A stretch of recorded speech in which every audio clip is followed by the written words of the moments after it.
Canada's new Prime Minister, Mark Carney, made a pilgrimage to the White House today.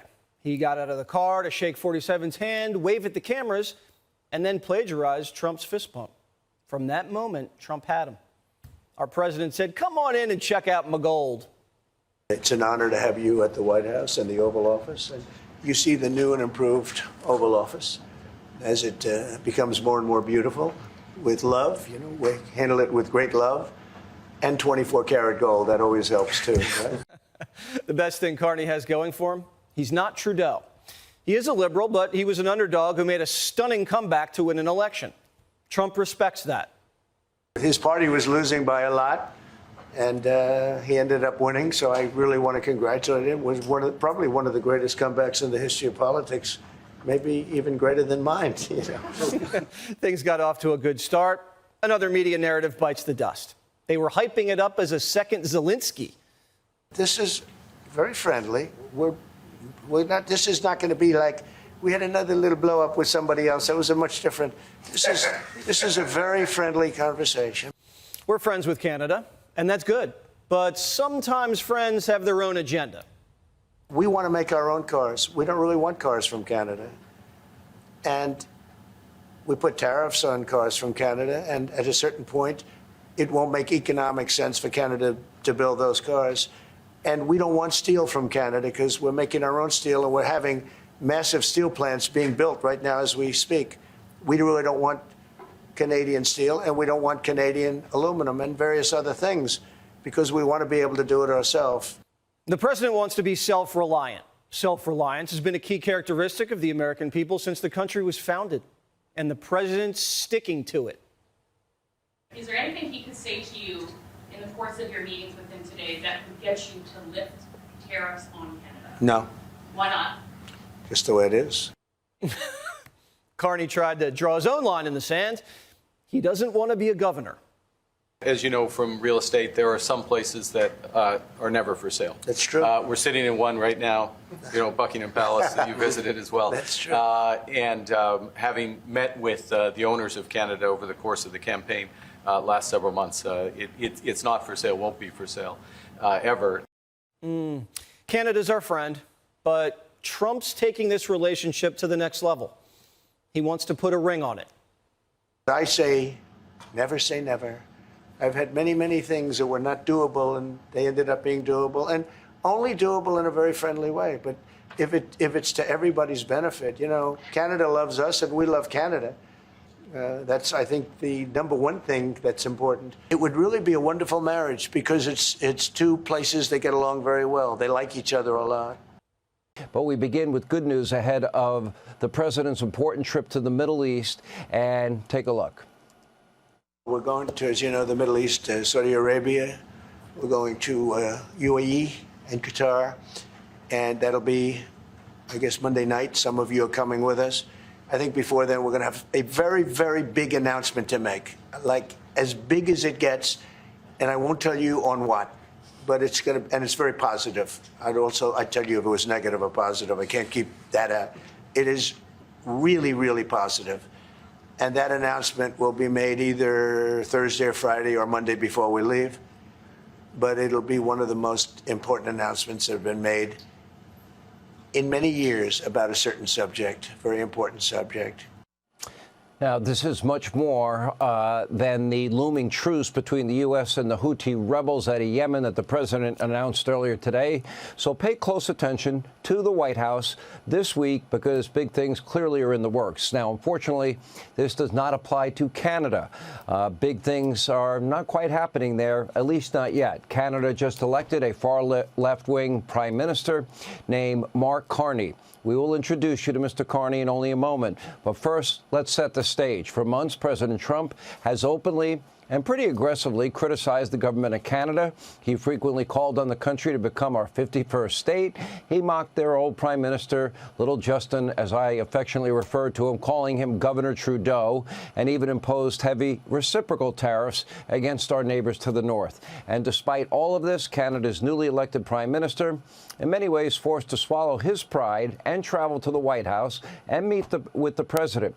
Here's a simple truth to our friends in Canada. And as the president did reiterate many times today, they are our friends from Canada. They will continue to be our friends. But Canada absolutely needs the United States for their very survival. As the president rightly pointed out, right to Carney's face, we don't really need them for anything. Take a look. We don't really want cars from Canada. And we put tariffs on cars from Canada, and at a certain point, it won't make economic sense for Canada to build those cars. And we don't want steel from Canada because we're making our own steel, and we're having massive steel plants being built right now as we speak. We really don't want Canadian steel, and we don't want Canadian aluminum and various other things because we want to be able to do it ourselves. And there's no reason for us to be subsidizing Canada. Canada's a place that will have to be able to take care of itself economically. I assume they can. We protect Canada militarily, and we always will. We're going to, that's not a money thing. But we always will. But, it's not fair. But why are we subsidizing Canada $200 billion a year, or whatever the number might be? It's a very substantial number. Now, President Trump is bluntly telling Canada what they need to hear. For years, they have sadly ripped us off unfairly. They don't make their required payments to NATO. They rely on us for their national defense. They put restrictions and tariffs and other taxes on American-made products while enjoying free access to our markets. In fact, almost 100% of their major businesses rely on you, American customers. They also often use our technology, our medical advancements, without adhering to the same patent laws. And yet their leaders have often whined and complained about everything we do while hurting our great American businesses, our industries. In fact, Canada's new far-left prime minister, he once threatened to seize capital from companies that do not advance Canada's climate radical agenda. Take a look. We need to ultimately get to a point where every financial decision is taking climate change into account, the impact on the transition, and we actually drop the adjectives sustainable because it's just what finance professionals do. On the risk side, we need the banks to look at the risks around the climate transition, which then flip to opportunities. On the opportunity side, it's really about looking for and at transition plans from all companies and backing those who are part of the solution and taking capital away from those who are part of the problem. Now, in addition to using the climate crisis to impose government control over businesses, a.k.a. socialism, Carney is also a big fan of censorship. In fact, in April, he threatened America's social media platforms with a not-so-veiled shot at X. Take a look at this. Large American online platforms have become seas of racism, misogyny, anti-Semitism, Islamophobia, and hate in all its forms. And they're being used by criminals to harm our children. My government will act. Just to be clear, that there is no free speech in Canada. If you say or write something the government finds offensive or labels as misinformation, you can actually get arrested. Carney is offended by our freedom of speech. He seemingly wants to ban our social media platforms from his country and shut down all dissent. He wants to use the climate crisis hoax as an excuse to steal from our businesses and control their means of production inside of Canada. So the president is right to hold them accountable.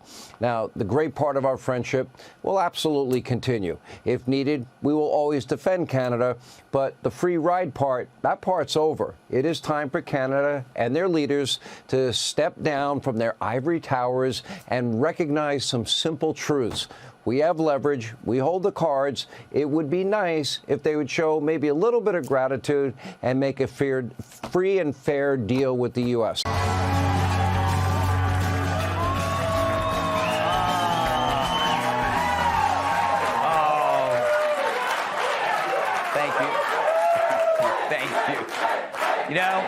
All right. I give up. That and the money make it all worthwhile. Happy Tuesday, everyone. So Kamala Harris went for a drink at a New York City bar, taking a slew of bodyguards, including Secret Service, along with her. Why so many agents?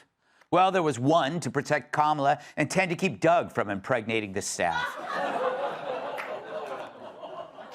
He has a thing for the help. Who doesn't? The suspect accused of plotting to kill fans at Lady Gaga's concert in Rio de Janeiro was an illegal that was just deported from the United States. I know. Upon hearing the news, Senator Van Hollen immediately flew there to personally give him a Brazilian wax. That story's nowhere. Fans spotted a mysterious stain on Vogue editor-in-chief Anna Wintour's dress at the Met Gala. Authorities are currently looking for a suspect matching this description. Good sketch artist. On her podcast, Michelle Obama has bravely come clean about going into therapy. Gotta hand it to her, that takes balls. What? But this may inspire other first ladies to seek help, especially those having to deal with the guilt of murdering so many people. How did that picture get up there? A 7-year-old boy somehow drove his little sister 9 miles to a McDonald's in his mom's SUV. Authorities say it could have been far worse if the mom had been driving.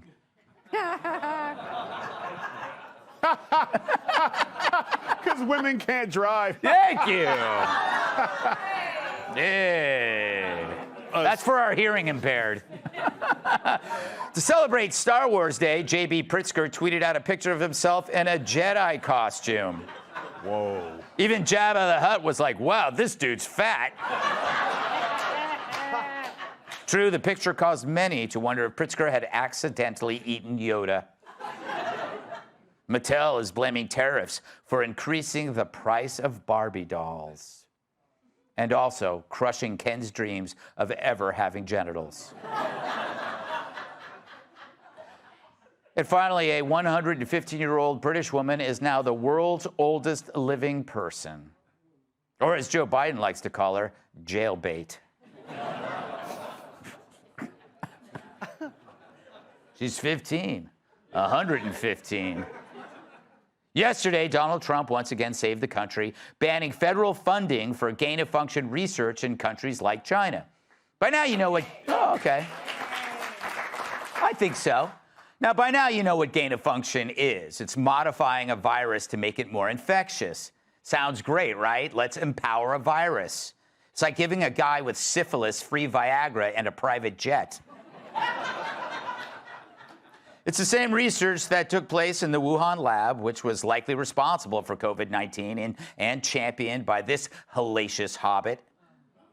Remember when Fauci insisted he was the science? I'll like him better when he identifies as the incarcerated.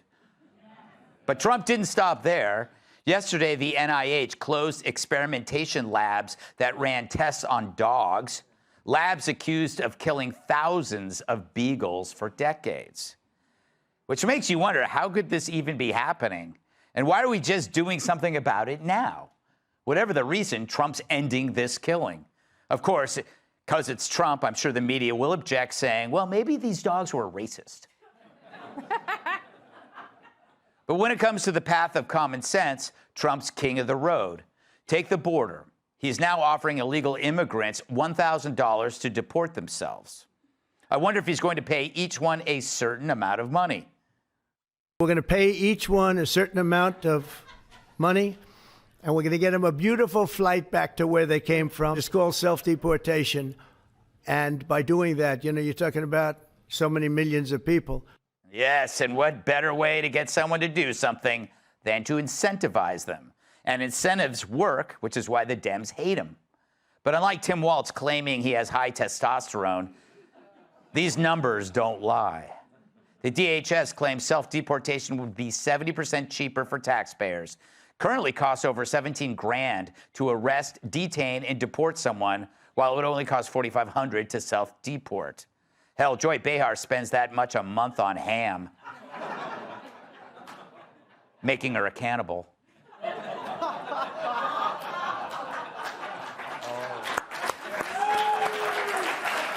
Makes sense. Plus, taxpayers have been footing the bill for migrants for years. Chicago has paid over $600 million in contracts to house illegals. New York says their number is more than $7 billion. Nationwide, it's estimated taxpayers pay over $150 billion to cover the cost of illegals. That's your money going to free hotel rooms, plane rides, health care, and even freer violent gangs. Hell, if I wanted to pay to take care of dangerous men, I'd bring back my homeless wrestling tournament. And what do we get? Besides gangbangers who complain about room service? Fine. From now on, let's make sure their continental breakfast means on a different continent. Now, all right, I'll take it. Now, will this lead to more deportations of people who are a burden on the system? Well, to see if it would work, we tested it out here at Fox. Who is it? Will you leave? The country? Yes. For $1,000? Yes. But I don't, where's my stuff? We packed it for you. All my stuff is in this bag? Sure. Sure. Nicaragua, here I come.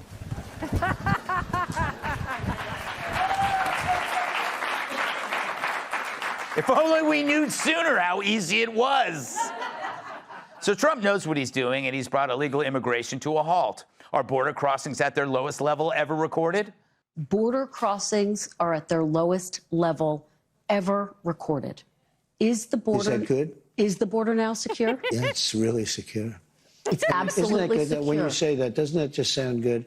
After being abused for years by an incompetent president that allowed people to pour through an open border. It's like he's talking dirty to her. Yeah. You like it? Border's secure. Oh, it's so secure. Nothing's getting through that border. It's tight. True, the border was shut down quicker than a massage parlor when they see Jerry Nadler coming.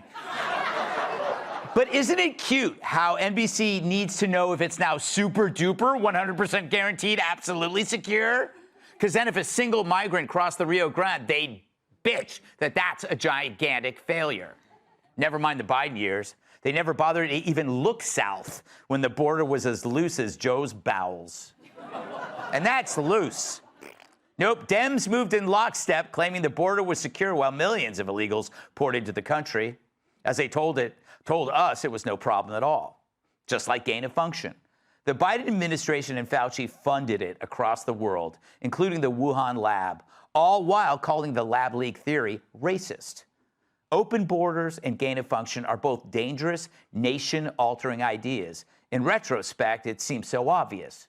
But it took someone with the balls to finally make a change, and he doesn't even compete in women's sports. Let's welcome tonight's guest. His act puts the fun in refund. Actor, writer, comedian Jamie Lissow. This guy saves time by being both the good cop and the bad cop. Fox News contributor Paul Morrow. She's known by one name like Cher, Madonna, and Measles. Host of the Kennedy Saves the World podcast, Kennedy. And he needs a pit crew to apply deodorant. New York Times bestselling author, comedian, and former NBA champion terrorist.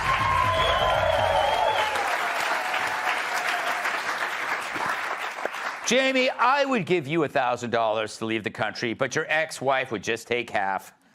That's true. I'll do it for $500. All right. But then that means you only get $250. That's true. Damn it. As I was watching your monologue, I really was like, that's as much as I make the headline plus airfare. Yes. That is not bad. Very excited about gain of function. Yes. Being banned. I feel like we should ban all things that are the beginning of horror movies where the whole world dies. Yes. So I feel like that makes a lot of sense. They have never justified it, the reason for being. They keep saying, oh, this is to predict future viruses by creating them. Yeah, it's really, really scary. Isn't it crazy how much stuff Trump has done? It's been like, what, 100-something days? Mm-hmm. I compared it to what Biden did in his first 100-something days. You know, in his first 100 days, all he did was find the coffee machine in the bathroom. And unfortunately, not in that order.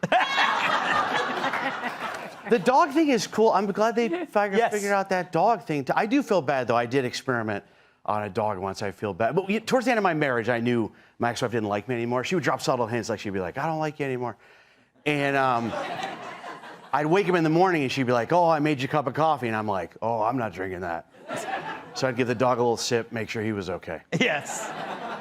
And what happened? Then I would drink it if he was good. Yeah. You know? That's not a bad experiment. No, it's not at all. All right, well, that was a sad and tragic tale. Paul, I don't know why I pursued that line of questioning with him. None of us do. Are you, what are you most interested in? The dog stuff, the pandemic stuff? You have like your fingers in everything. You dealt with illegal immigration as a cop for many years. You know, the pandemic thing interests me because this is where we're going to hear from all the science people. You got to believe the science. It's all about the science, right? Now, correct me if I'm wrong, but the ostensible purpose of these labs was to make sure we were ready for a big viral outbreak if one comes. Correct me if I'm wrong, but it didn't work. Yeah. Right? Yeah. It happened. Like, that was the whole point of them. There's 3 of them in the entire country. We funded it. And the real question is, seriously, how is it that Fauci is making that decision? How is it that Fauci is the one who said, you know what, we can give tens of millions of dollars to our primary global adversary, China? Who decided that that was a good idea? Of course it was going to come back and bite us in the ass. And yet, as a result, what? There's no investigation. He's got a pension for life. He makes an ungodly amount of money. I don't know how he managed 800 grand. He's the highest paid person in government. How did he manage that? So it seems to me like that's one that you talk about Doge, $800,000 to give the Chinese a bioweapon? Yeah, there needs to be a commission on the Biden cover-up and a commission on COVID. If they did Jan 6, which was a one-day tantrum, this killed 1 million people. You're familiar with viral outbreaks, Kennedy? That's right, Greg. I'm covered in microbes. Yes. Thank God this studio isn't lit with black light. Yes.